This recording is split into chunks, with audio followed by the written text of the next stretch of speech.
Hey, good afternoon. How y'all doing? It is Well Red Beard, and it is a damn fine day to talk about a book, and we are here to do just that. We're here for a book review today. We're going to talk about Song of the Red Squire by C. W. Blackwell. This takes place in North Carolina, 1949. Now, first, one thing I want to say here is that this is a horror book, and it even says so on the back. Like, I didn't think it was really necessarily billed as a horror book, but it says so right here. It says fiction, horror, and it lists the price. I'm in, the Twitter horror circle. I don't see a ton of people talking about this. They should be. I feel that it kind of is more in the regional Appalachian lit type section than just the general horror section. And I'm telling you, this is one of the finest examples of modern folk horror I've come across. Now, I don't read a ton of folk horror, but I'm not willing to call this number one.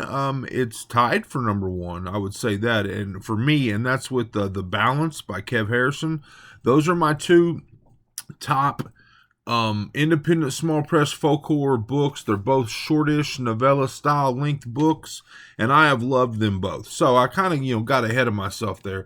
I'm giving this book 5 stars. I really liked it. Really liked it. So let's listen to the synopsis, or you don't have to. You can go if you want, but I'm going to read the synopsis, and then I'm going to talk to you a little bit more about it, and that's it.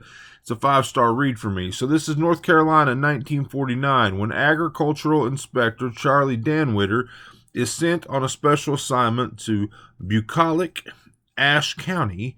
He expects an easy job cataloging heirloom apple varieties. However, when the local farmers grow suspicious of his motives, Charlie finds himself in far more trouble than he bargained for. In an attempt to salvage his assignment, he follows a mysterious woman deep into the beating heart of the Blue Ridge Mountains to a long-forgotten village where harvest rituals are rooted in bizarre old-world customs, and discovers that some traditions are better left in the past. So, we spend 100 pages, roughly, on build-up. Charlie goes to this place. He's trying to observe apple varieties. There's this fear that as, local farmers get shut down and everything goes to big, mass corporate farms, that there's a day in our future where we get like 4 varieties of apples, and all these other varieties will just be lost, for lack of a better way of putting it. And he is sent out to catalog the apples in this area. And like it says, the farmers are not about that. He is, run off the land with at gunpoint multiple times, and he just isn't really having much luck at all in this mysterious little town, until he meets little barkeep across the road, cute gal, and he starts a little bit of a drunken relationship with her, and she offers to take him to this place, this village. And for me, that shit was magic. I love stories like that. think The Wicker Man. I know that was like a Nicolas Cage film. Think oh hell, Midsummer, that type of deal. But right here in 1949 America, but it feels like this village. It feels that these rituals. It feels like this presence, this thing, that blesses the harvest is older. Is older than America. Is older than, not the land, but older than this country, and for me that's cool, because like it feels that you only get stories of a certain age here. Like, we don't have, I'm talking stories, before the history started being written. It feels like we don't get a lot of American stories like that. You get, Egyptian stories like that, and you get English stories and Roman stories and shit like that, but it doesn't feel like you get a lot of American stories like that that are steeped in this ancient part of this land. And again, because I mean, civilization or whatever you want to call it, we didn't start until, what was it, 300 years ago or whatever it was. So 250, whatever.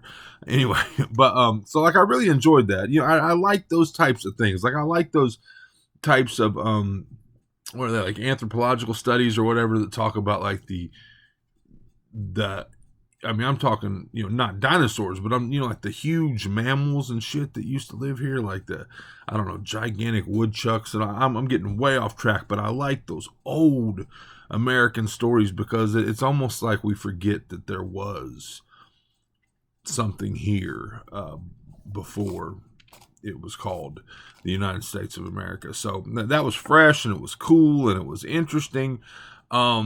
And so anyway, so he goes to this place, and of course, like I said, it's got that Wicker Man midsummer vibe, weird rituals, weird harvest rituals, and that's probably about where I'm going to leave it. It is an excellent horror story. Again, it's not very long. It is 163 pages, so a little bit longer than what I would call a novella. Normally I say that's 150 or under, but potato, apple, but yeah.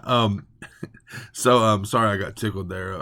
I reviewed a book a couple years ago about called Juniper by Ross Jeffrey, and I referenced apples, even though that book has nothing to do with apples, and I got a little tickled there. But very, very cool cover. I really, really like the cover on this one. So there's a couple passages in here that I marked to show you how good the prose is too. I mean, the prose is really good. I mean, I this is my first Blackwell read, and the prose shocked me. I mean, not that I didn't think he could write like this. I don't know the man, but it's really good. And there's one part here where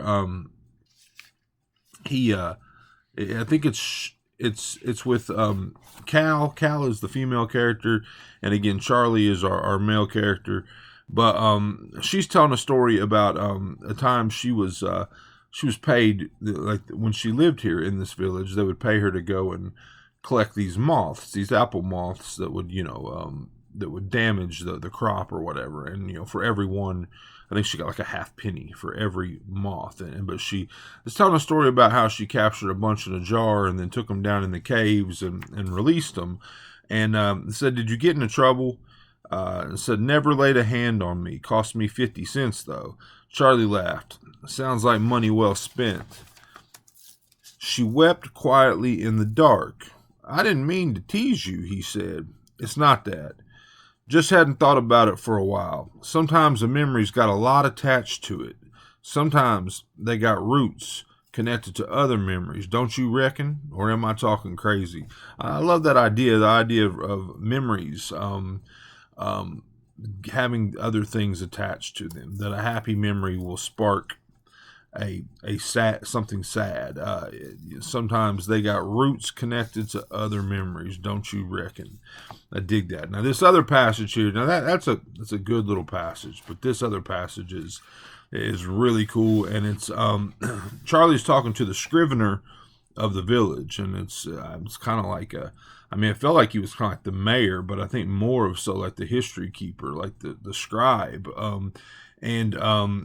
and he had newspapers there, but he didn't have any, like he had old newspapers. And Charlie, I didn't go into this, but Charlie fought in World War II, and the scrivener didn't know how the war ended. Like he had newspapers with articles on the war, but he didn't know, how it ended. And the scrivener reached for a newspaper from a nearby pile and laid it carefully on the desk. Skeletal hands, but steady. The front page carried a photograph of an armored caravan with armored troops running alongside it. "I've only gotten this far. I'm afraid I'm ignorant of the war's ending. I don't get as many papers as I used to." Charlie leaned over the desk. The newspaper was a Washington Post Sunday edition from January 1945. "Would you like me to tell you?" "I'll wager the Germans lost." "Yes, that's correct." "And what of that Hitler fellow?" "Died in a hole like a rat." "And who has replaced him?" Nobody. The entire German army surrendered in May of 45, the Japanese just a few months later.